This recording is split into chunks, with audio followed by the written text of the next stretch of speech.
Hey guys, welcome back to Tianshi Recaps. I'm your Tianshi. Today we're diving into a haunting Indonesian horror tale packed with dark rituals and terrifying twists called Thakut. Don't forget to subscribe and turn on the bell button to all. The story opens on a night in the house of a powerful wizard named Abu. His assistant hides a key inside a book, but suddenly the power cuts out. Hearing footsteps outside, he rushes into a nearby cornfield. There he finds blood on a leaf, and moments later, he discovers Abu's dead body. The scene cuts to 12 hours earlier. A girl named Anissa is seen copying Abu's healing rituals from his TV videos, hoping to become like him. Abu is famous for curing any disease using a holy water, and people worship him like a god. That day, a father and daughter visit Abu for help with money. While the father enters the house, the daughter washes her face outside, and a ghostly figure appears behind her. She turns to look, but it's gone. Inside, the father places a single money in a box. Abu begins a strange ceremony and suddenly stabs the father's hand. Blood flows, but a few minutes later the wound heals, and the box now contains more money. The father, blinded by greed, demands more money and declares he will do anything for it. As Abu continues the ritual, something unnatural stirs. Outside, his daughter is left alone when a ghostly figure appears. Before she can react, she is killed, possibly as a consequence of the ritual. Meanwhile, Anissa and her friend Lijai walk through the forest. Lijai forgets something and heads back, leaving Anissa alone. When suddenly Abu appears before her holding a knife. He looks at her coldly and whispers that she will come to him soon. Before she can move, he slashes his own throat. Terrified, Anissa stumbles back. When Lijai returns, Abu is gone, as if he was never there. Later at home, Anissa sees the news of Abu's murder, realizing he was already dead when she saw him. The next revelation shakes her even more. Her foster father is not her real father. As a child, her mother gave her away, insisting she must never meet her biological father. The truth is now clear. Abu was her real father. Determined to attend his funeral in secret, she sneaks out and meets her friend Abdul, who joins her. As they are going to funeral, a ghostly figure appears behind, standing still. In a chilling voice, it calls Anissa's name. She hesitates and slowly turns, but there is nothing there. Only silence and the feeling that something unseen is watching her. Still in confusion, Anissa arrives at the funeral. As she looks at her father's lifeless body, her eyes widen in shock.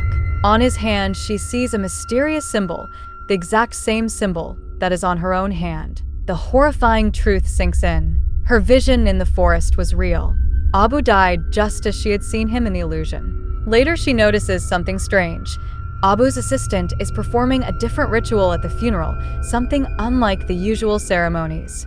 Nearby, Anissa meets Abu's third wife, Daya, who is now pregnant. She greets Anissa warmly, but seems tense. Before Anissa can ask anything, the assistant pulls her aside, saying he needs her help with something. While Anissa is away, Daya warns her friends. She tells them that the news reports about Abu's death are false and urges them to leave immediately before it's too late. Meanwhile, as the assistant goes to retrieve a book, Anissa is left alone in the dimly lit room. On the screen behind her, a shadowy figure appears, standing motionless. A chill runs down her spine. She turns around instantly, but there is nothing there. Before she can react, the same ghost watching her before attacked her. She struggles against it, but just as quickly as it appeared, it vanishes when the assistant returns. Unaware of what just happened, he hands her the book and tells her that if she truly wants to understand how her father got his powers, she must follow him at night to a secret place that only he and Abu knew about. Anissa hesitates for a moment, then agrees. Outside, Abdul kneels in prayer.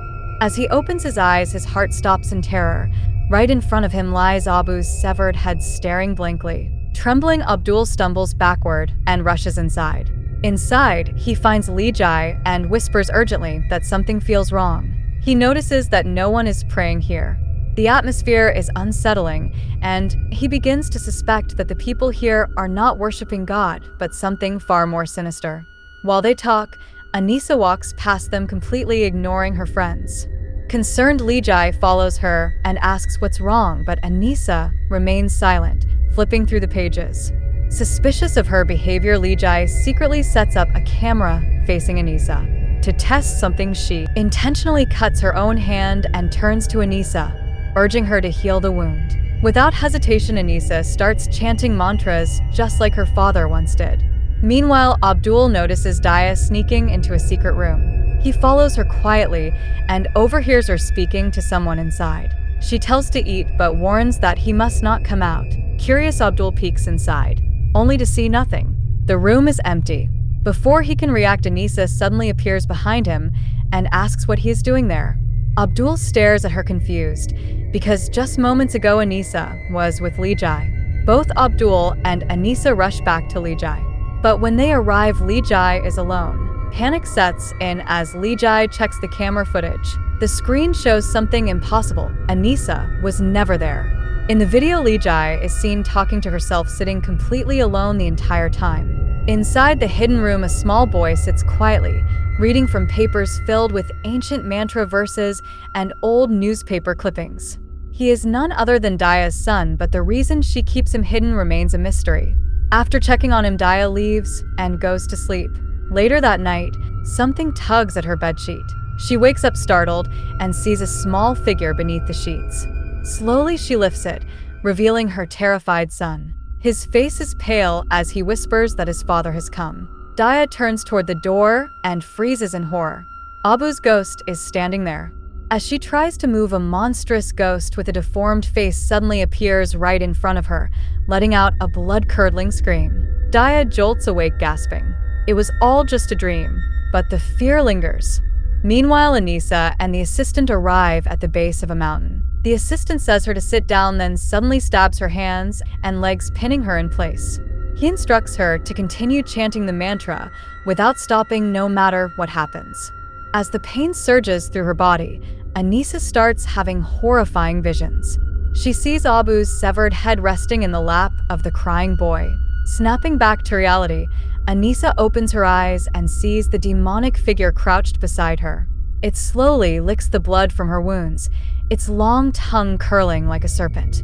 As Anissa walks through the streets, the assistant sprinkles holy water behind her.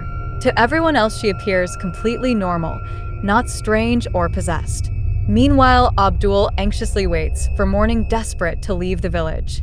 Just then, the small boy approaches him with a chilling warning. If Anissa isn't taken away soon, an evil spirit will consume her, turning her into like Abu. Determined to save her, Abdul begins to pray over the village through the loudspeaker. But as his prayers echo through the streets, strange and terrifying events unfold. Anissa convulses violently in pain. Another girl vomits blood. A man starts bleeding from his ears, and in several homes, money decays into dust. Chaos spreads as the villagers suffer from eerie misfortunes. Sensing the danger, the ghost attacks Abdul. Then Anissa joins him, chanting prayers as well. But then something terrifying happens. Anissa's body lifts off the ground and she climbs onto the rooftop unnaturally fast.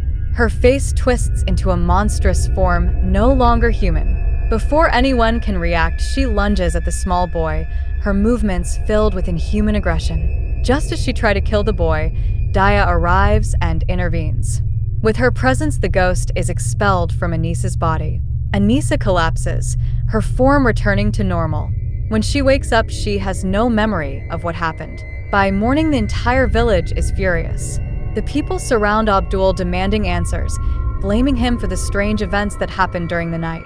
The assistant who had warned against praying steps forward and orders Abdul and Lijai to leave immediately. However, he makes one thing clear: Anissa will not be leaving with them. She is needed here. Meanwhile, Anissa sits down with Daya, desperate for answers. She asks about the small boy. Daya finally reveals the truth. He is the son of Abu's second wife. After his mother passed away, Daya took him in and has been raising him for the past 5 years. The boy was born with a disability. One of his legs is deformed. Even with all of Abu's so-called healing abilities, he was never able to cure his own son. If the villagers ever found out about this, they would begin to doubt Abu's powers. That's why Daya has been hiding him away from everyone. As Anissa processes this revelation, the boy speaks up. He tells her that Abu was not the great man she believes him to be. There was a much darker side to him. Taking a deep breath, the boy shares what he knows to Anissa's friends. Over the years, he had secretly observed Abu taking bodies into the basement in the dead of night. He suspects that Abu was worshipping an evil spirit and that his powers came from something far more sinister than holy rituals. Determined to uncover the truth, the boy leads Anissa's two friends to the hidden basement. Standing outside, he watches nervously as Abdul and Lijai step inside. Lijai, while recording in the basement, realizes Abdul is missing. As she searches, she finds a figure hidden under a bedsheet. Hesitantly, she approaches, but the figure suddenly lunges at her. She screams in terror, and Abdul, hearing her cries, rushes in and pulls her into another room. There they find an old wooden door. Abdul quickly unlocks it, but as the door creaks open, countless ghostly hands emerge reaching for them. Panicked, they rush back only to find the basement gate locked. More spirits appear behind them. Just as they are about to be trapped, the basement door swings open on its own, allowing them to escape. Outside, Anissa steps forward, and the villagers immediately surround her. A woman with a disabled hand begs for help, and Anissa instinctively places her hands on the injury, miraculously healing her, just as Abu once did. The stunned villagers, overwhelmed with belief, begin worshipping Anissa, flooding her with pleas for help. From a distance, the small boy watches in horror and rushes to Daya, warning her, "The evil has returned. We need to leave now." Realizing the danger, Daya hurriedly packs her things, preparing to flee. Meanwhile, Abdul and Lijai desperately try to take Anissa with them, but she refuses, insisting she belongs here. The villagers, now fully devoted to her, turn hostile, forcing Abdul and Lijai to flee. Determined, Abdul decides to leave and return with help to save Anissa. As the villagers continue worshipping her, the assistant steps forward and stabs Anissa's hand again. Looking into her eyes, he warns, "You must control the evil inside you. If you don't, it will consume you completely, and once that happens, no one can save you." As the assistant stabs Anissa's hand, she is thrown into an illusion. In this vision, the truth about Abu's death is finally revealed. He was not killed by the evil spirit, but by Daya and the small boy. The moment this realization strikes, the evil inside Anissa awakens with uncontrollable fury. Now aware of who is responsible for Abu's death, the spirit's rage intensifies, completely overpowering Anissa's body. She loses all control as the entity fully takes over. Its only goal now is to hunt down and kill the boy. Daya and the boy, realizing the danger, flee for their lives, racing through the cornfield. As Anissa, now possessed, relentlessly pursues them. As they run, a flashback reveals the past. Daya had discovered Abu's dark secret. He was not a holy man, but a worshipper of the evil spirit. To gain more power, he had been sacrificing his wives one by one. Daya, realizing she would be next, tried to escape. However, Abu, blinded by his obsession, attempted to kill her, ignoring the fact that she was pregnant. Witnessing this horrific scene, the young boy, desperate to save Daya, took a knife and killed Abu himself. The flashback ends, bringing the horrifying truth to light.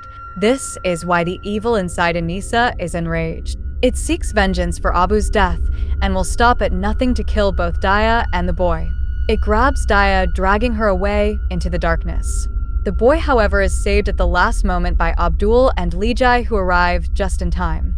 Now safe but shaken, the boy and Anissa's friends turn to the only hope they have left, the ancient book. Desperately, they search its pages, hoping to find a way to destroy the evil before it's too late. While searching the book, Abdul and Lijai uncover a truth: that the evil spirit only uses Abu's bloodline as a medium. This means that to destroy it, the possessed person must be killed by their own blood relative. The only way to end the curse is for the small boy to kill Anissa. However, her friends refuse to let Anissa die. Desperate for another solution, they continue searching and discover a second method. If the villagers stop worshipping the evil and instead turn to God in prayer, the spirit inside Anissa will weaken and eventually die. Meanwhile, outside, the possessed Anissa calls out for the boy. Daya steps up to protect him, but the furious spirit ruthlessly kills her. The villagers, realizing the true horror of what they have been worshipping, attempt to restrain Anissa, tying her to a tree. The assistant approaches, trying to reach Anissa, but the entity inside her only laughs. Without even touching him, it lifts the assistant into the air and crushes him to death. The spirit mocks the villagers, declaring that they are its slaves and that nothing can stop it. But the small boy stands firm. Refusing to give up, he begins to pray. As his voice grows stronger, the spirit suddenly screams in agony. It is being forced out of Anissa's body. At that moment, a deep haunting sound echoes from the basement. Alarmed, everyone rushes toward it. In the basement, they discover a horrifying sight. The bodies of villagers who had come to Abu for help were sacrificed to the evil spirit in exchange for power. The villagers realize the extent of Abu's cruelty and are filled with regret and fear. Suddenly, Anissa vanishes. As they turn back to the bodies, they see something terrifying. The corpses have risen to their knees, bowing as if worshipping someone. At the center stands the true form of the evil spirit still inside Anissa. "You really think you can destroy me?" The entity sneers before forcing everyone to kneel before it. But Abdul refuses. He continues praying, and one by one the villagers join him. They now understand that only faith in God can save them. Their prayers grow louder, and the spirit begins to suffer, unable to withstand the divine energy. With a final agonized scream, it is forced out of Anissa's body. The villagers, now united in faith, gather and continue to pray. Anissa, finally free, prays with them. Just when they believe it is over, the spirit makes a final attempt to take control of Anissa and attacks Lijai. Summoning all her strength, Anissa fights back, struggling to regain control over her body. The villagers' prayers intensify, and at last the evil is completely banished. The spirit disappears, unable to return, as the people have finally rejected its influence. The next day, they bury the dead, putting an end to Abu's dark legacy. Anissa chooses to stay in the village and care for the boy, ensuring that the horrors of the past are never repeated. As the sun rises over the village, peace is finally restored. Hope you enjoyed the movie. If you liked this recap, don't forget to subscribe to Tianshi Recaps and turn on the notification bell to all and stay updated. More thrilling stories are coming your way, so stay tuned. See you in the next one.